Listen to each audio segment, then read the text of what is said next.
Hey there, we're taking a look at Assassin's Creed Unity running on the i5-1135G7. This is currently running at 1080p at the lowest possible settings, and the performance is not great at all, really. We are in the teens right now, really. It's like struggling to even hit 20 FPS.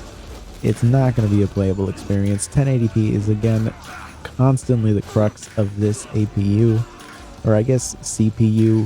APU is an AMD term, but like pretty much this falls under an APU category, where it is a CPU with an integrated graphics, and these integrated graphics are struggling right now.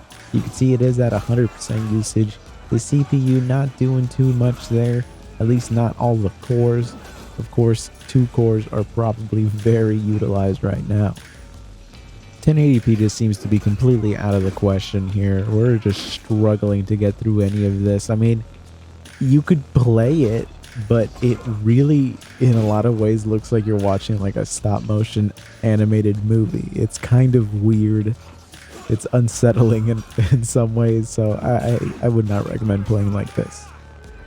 At 720p though, there's kind of a level of performance here that you might be able to get away with.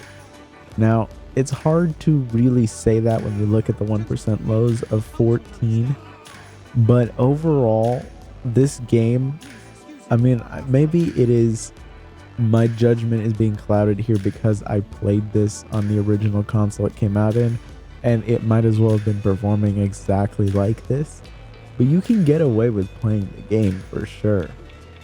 It's just not going to be the best or most fun experience, but you can get away with it. Also, I don't know why I kept not tackling him here.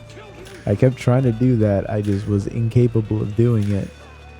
But the performance was like at a level where I felt like I could get away with playing this. It's just not going to be a fun experience, you know? So it really just depends on what you are willing to tolerate here. You can also drop the resolution down even lower if you want, but at that point, we're talking about it turning into a blur fest.